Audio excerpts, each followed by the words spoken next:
किसकी तलवार पर सर रखूं, ये बता दो मुझे।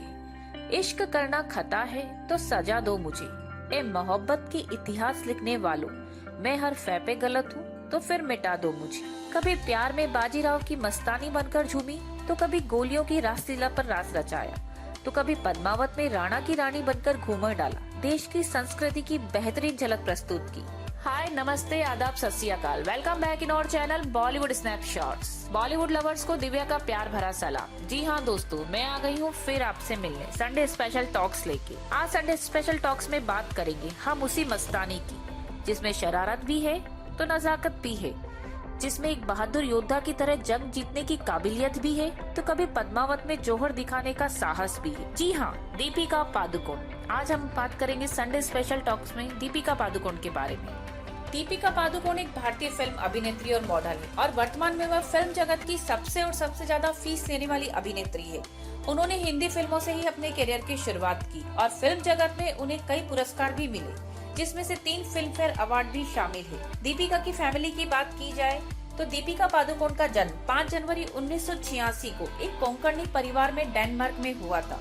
उनके पिता प्रकाश इंटरनेशनल बैडमिंटन खिलाड़ी और माता उज्ज्वला एक ट्रैवल एजेंट थी।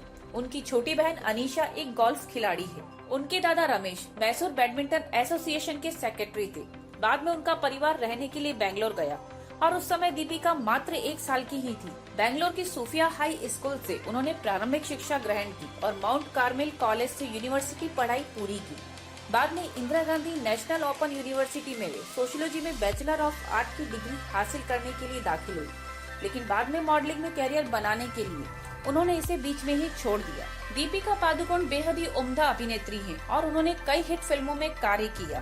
18 साल की उम्र में ही दीपिका ने मॉडलिंग में अपना कैरियर बनाने का निर्णय ले लिया था और इन्होंने विज्ञापनों में कार्य करना शुरू कर दिया। मॉडलिंग में कार्य करने के साथ साथ दीपिका फैशन शो में भी रैंप वॉक किया करती थी और इन्होंने मॉडल ऑफ द ईयर का भी खिताब जीत रखा है। दीपिका ने मॉडलिंग के दौरान ही एक्टिंग करना भी शुरू कर दिया था। जब ये 21 वर्ष की थी तो इन्होंने हिमेश रेशमिया के एक एल्बम के साथ काम करने का मौका मिला। वहीं दीपिका ने अपने फिल्मी करियर की शुरुआत ऐश्वर्या नामक फिल्म के साथ की और ये कन्नड़ फिल्म साल 2006 में रिलीज हुई। इसके बाद दीपिका को कैरियर की फर्स्ट बॉलीवुड फिल्म ऑफर की गई। इस फिल्म का नाम था ओम शांति ओम और इस फिल्म में इन्हें कई प्रसिद्ध सितारों के साथ काम करने का मौका मिला। दीपिका ने अपने फिल्मी कैरियर के अंदर बाजीराव मस्तानी, ओम शांति ओम, गोलियों की रासलीला, रामलीला, साथ में पीकू। वहीं दीपिका पादुकोण के फिल्मी कैरियर की बात की जाए तो उनकी फिल्म ओम शांति ओम 2007 में आई। वहीं लव आजकल, कॉकटेल, यह जवानी है दीवानी, Chennai express, Goliyon Ki Raasleela, Ramleela, happy new year, Piku और बाजीराव मस्तानी। जी हाँ दोस्तों, ये तो थी दीपिका पादुकोण की फिल्मों की बातें। वहीं दीपिका पादुकोण को काफी अवार्ड्स मिले हैं। दीपिका पादुकोण को 3 फिल्म फेयर अवार्ड भी मिले हैं। Best female debut Om Shanti Om के लिए 2007 में, वहीं 2 बेस्ट एक्ट्रेस अवार्ड गोलियों की रासलीला, रामलीला के लिए 2013 में और वहीं पीको के लिए 2015 में।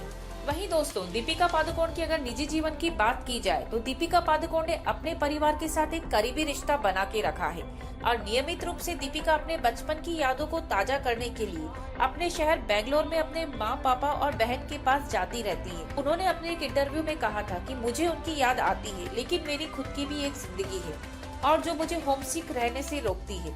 मैं नहीं चाहूंगी कि वे बेंगलोर से अपने जीवन को और अपने काम को छोड़कर यहाँ मुंबई में मेरे साथ रहें। दीपिका पादुकोण को मंदिर में जाना और पूजा पाठ करना भी अच्छा लगता है। अब अगर उनकी लव लाइफ के बारे में बात की जाए तो दीपिका ने जब फिल्म बचना ए हसीनों में रणबीर कपूर के साथ काम किया था, तभी से रणबीर और दीपिका के बीच प्यार शुरू हो गया था। दीपिका रणबीर के प्यार में इतनी सीरियस थी कि उन्होंने अपने गर्दन के पीछे की तरफ वाले हिस्से में उनके नाम का टैटू भी बनवाया था। दीपिका ने एक इंटरव्यू के दौरान बताया कि इस रिश्ते का उन पर गहरा प्रभाव था। उन्होंने खुद को एक अधिक आत्मविश्वास और सामाजिक व्यक्ति में परिवर्तित किया था। रणबीर और दीपिका के प्यार को अब सब लोग देख और समझ पा रहे थे और मीडिया में तो उनके चुपके से हुए सगाई की खबरें भी फैलने लगी थी।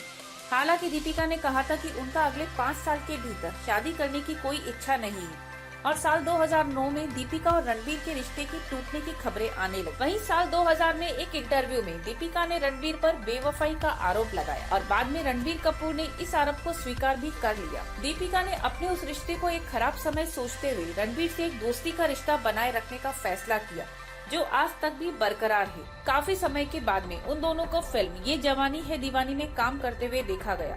वहीं साल 2013 में दीपिका की जिंदगी में रणवीर सिंह ने कदम रखा।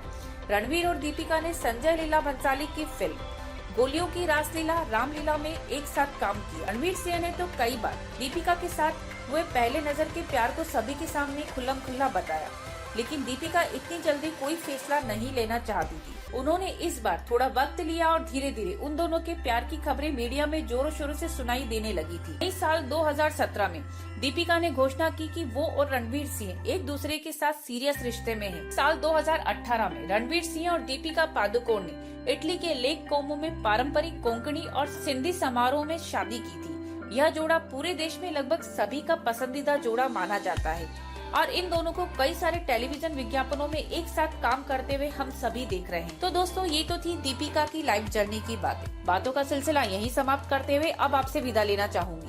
आपको वीडियो कैसा लगा? वीडियो को लाइक और शेयर जरूर कीजिए और चैनल को भी सब्सक्राइब करना ना भूलें। फिर मिलूंगी जल्दी ही नई अपडेटिंग्स के साथ में। आप में और हमारे बॉलीवुड सितारे और उनकी ढेर सारी बातें। Bollywood snapshots by Divya Dutta.